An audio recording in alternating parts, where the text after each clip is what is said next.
everyone, good morning again. Ayan. Today is Wednesday, 9:23 a.m. Ayan. So, ang gagawin ko ay magluluto ako ng ulam.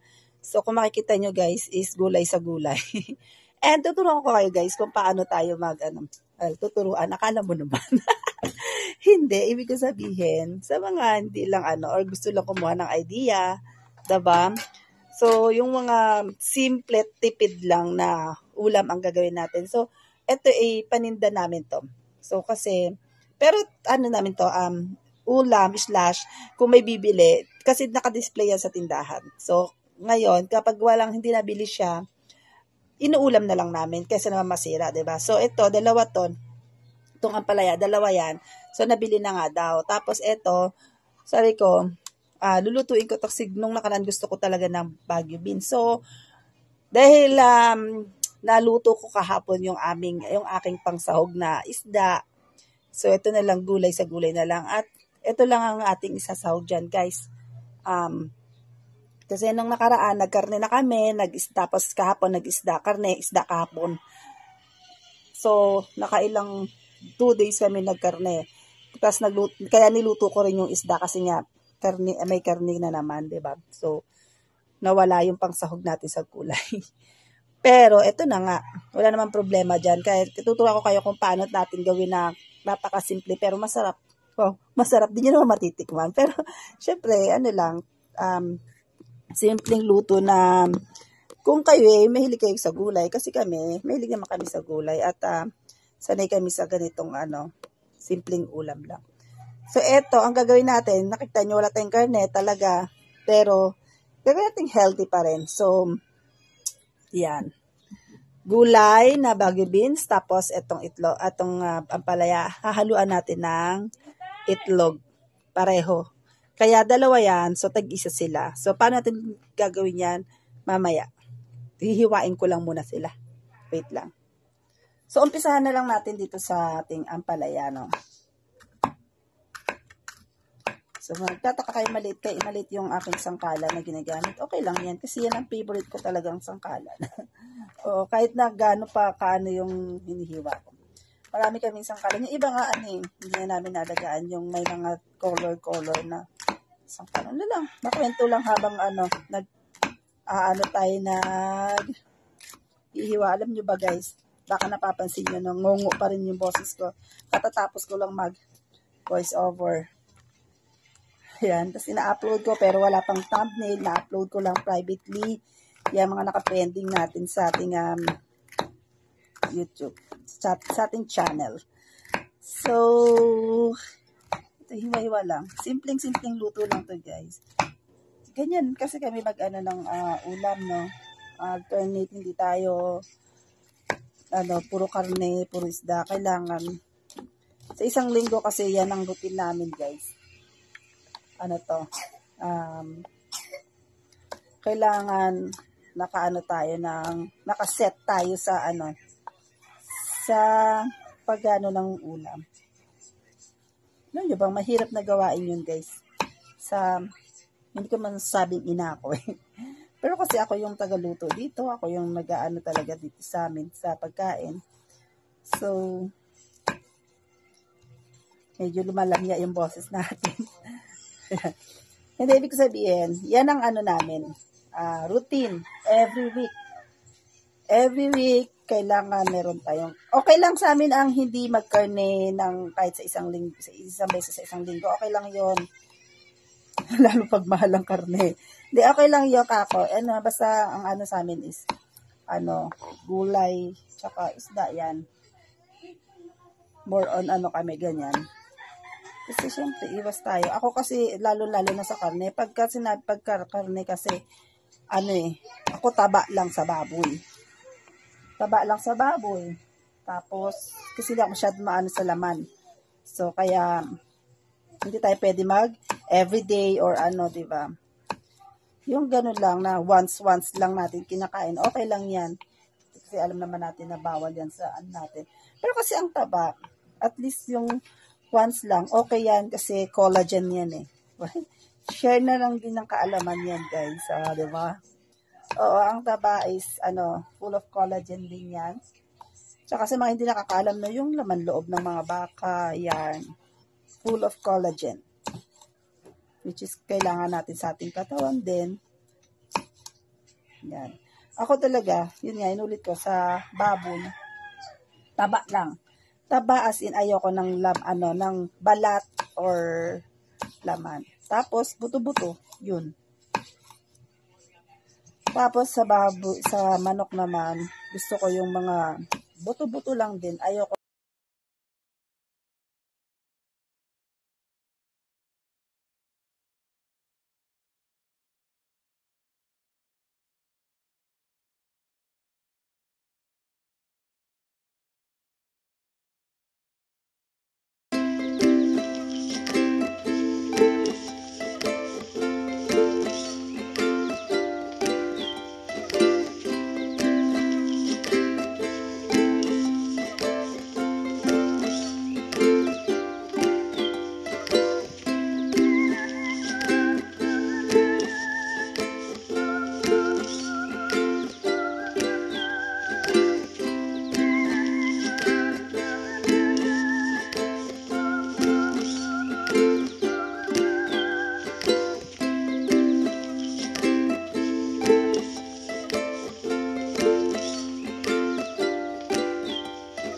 So, ito na.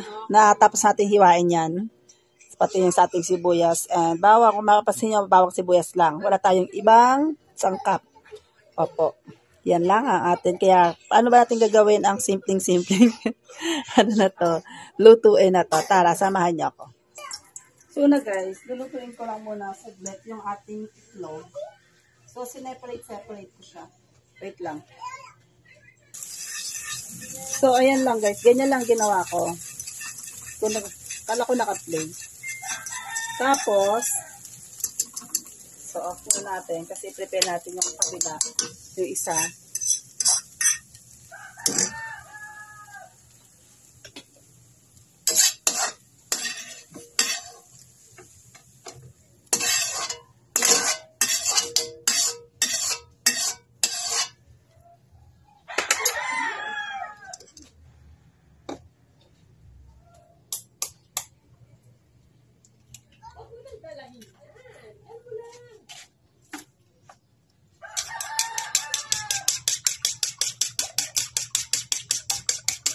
Ito kasi hindi ko yung dahil mamaya ko pa siya ilalagay sa ating ampalaya. Ang una natin guys yung ating Baguio beans. Tama ba?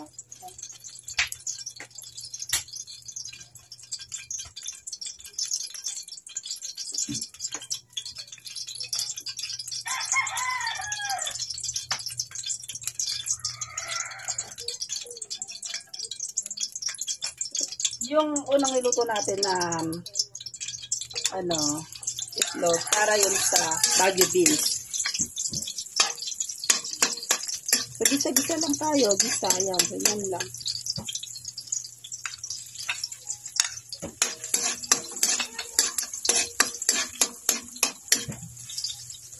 Sobrang simple ulam nito guys. Pero, I'm sure you're gonna love it. Char! So, tayo nga mahilig sa gulay. Pasok to eh. Pero kung hindi ka mahilig sa gulay, tapos gusto mo yung gulay na maraming karne, ganun pa rin. Eh, hindi to masaswak. So, lagay na natin yung ating Baguio beans na merong hindi pala nahiwa.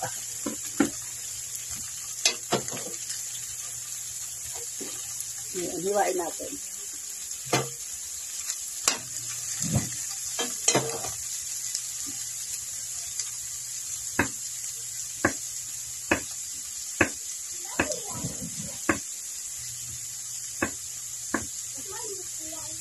Dami lang. Ano ba dyan? Ano dyan?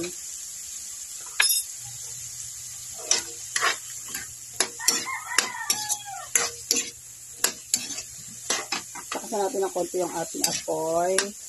Tapos maglalagay lang tayo ng konting soy sauce.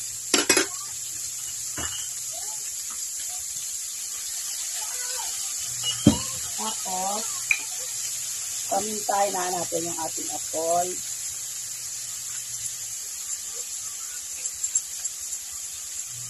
Tapos, yung ating oyster sauce, hahatiin natin ito guys. Ayan. Para sa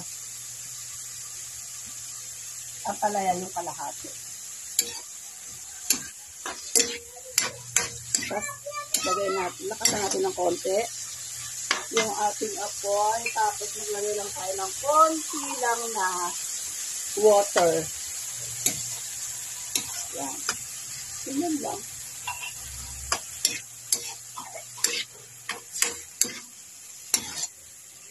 Tapos, pwede mo nang tikman muna yan. Wala pa tayong ang panglasa, ang nilagay lang natin na panglasa is yung ating soy sauce and oyster and then pepper. Tapos, takpan natin siya saglit.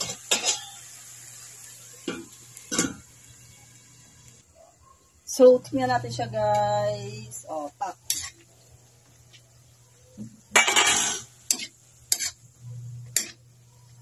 Ganyan lang siya. Ganyan lang kasimple. Tapos ilalagay natin yung ating itlog. Ayan.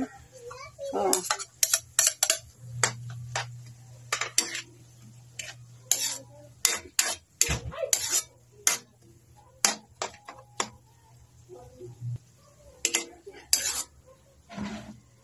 Ayan na ganyan. Okay, let's taste.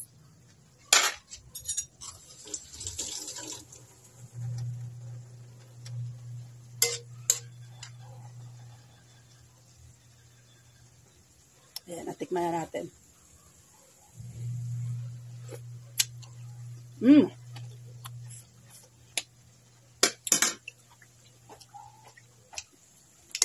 Sakto na. Naglagay lang ako ng konti lang na asin. Para asin lang para may balance lang yung kasi medyo matamis-tamis na yung oyster. Ayan. Tapos konti lang nilagay natin toyo. Ayan. Ganun na. Simple ulam. At nasalin natin sa kalagayan para maluto natin yung ating ampalaya na dyan na rin natin iluluto sa kawali na yan. Diba? Yan at guys, dito na tayo sa ating ampalaya. Same process lang naman yan guys. So halos pareho ng yung ating iluluto dahil gulay sa gulay. Pareho lang din ng mga sangkap. Magkakaiba lang ng lasa dahil siyempre yung ating ampalaya, nakita nyo naman hindi natin binabad yan, di ba? Hindi naman kami sa pait ng ampalaya. Kasi sanay naman kami kumain na kinikilaw naman yan. Okay. Tapos ang pagkakaiba kasi is hindi ko naman niluto ng una yung ating itlog. Yan lang, simpleng tinuturo lang natin kung paano maging simpleng pamumuhay. Simpleng pamumuhay. So, simpleng ulam. Kasi, sa panahon ngayon, kailangan natin maging wais na tita. Hindi mami. Kasi hindi man tayo mami. So, lutuin natin yung ating bawang sibuyas. Pwede naman na lagyan ng kamatis to guys. Yun nga, mayroon kaming kamatis sa taas sa tindahan. Hindi ako kumuha. Oo, kasi medyo nakakaano ang damdamin natin. Pero okay lang kasi kailangan natin sanayin ang ating guys, ating sarili na kamahal na talaga ang bilihin. Kaya kailangan natin yung mga ganitong wais na mga pagluluto. Dahil kapag hindi mo naman afford bumili ng buong mga sangkap na talagang kumpleto, kailangan marunong kang gumiskarte. Diba? Hindi yung pipilitin mo. I-afford yung hindi mo afford. Ayan. So, mga nag-aano, kasi lagi nyo naririnig sa akin yung mura, hindi tayo kuripot, kaya lang, marunong lang tayo ng pera. Marunong tayong, kasi, unlike before, kapag bili ka lang ng ganito, ganon, Okay lang kasi medyo mura tsaka ano yung mga basic nating pangangailangan. So kailangan ngayon maging wise ka, maging tipid ka kasi yung mga basic nating pangangailangan is tumataas. Like bigas, mga bills, mga electric bills, mga ganon. So kailangan natin yun na i-less yung ating mga kailangan natin i-less. So takpan muna natin yan. Okay, open na natin. Medyo natakpan na siya ng konti. Seconds lang naman, minutes lang. So after nyan, lagay na natin itong ating pangpalasa na toaster. Konting soy sauce lang din. Ayan.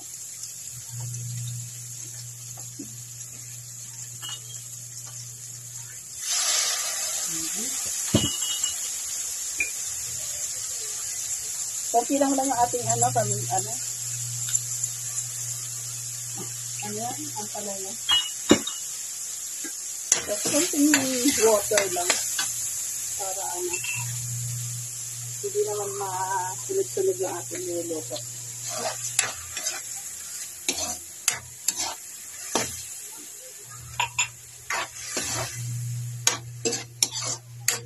Tapos takpan lang natin ulit. Open na natin yan, guys. Ayan.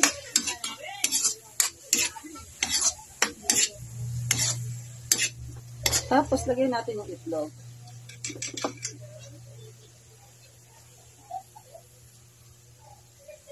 Hindi ko na tinimplahan yung itlog. Yung iba at nagtitimpla yun. Ako hindi. Okay lang kasi may lasa naman yan. Tapos takpan lang natin siya.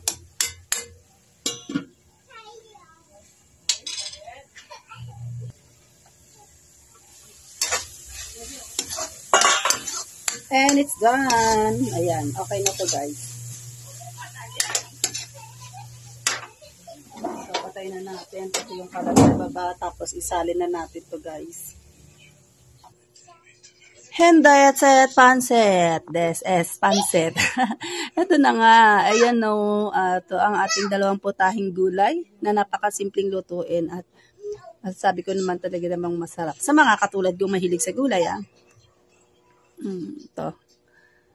Ito yung ating ampalaya, kong, egg. And ito yung ating beans with egg. Oh. Thank you guys for watching.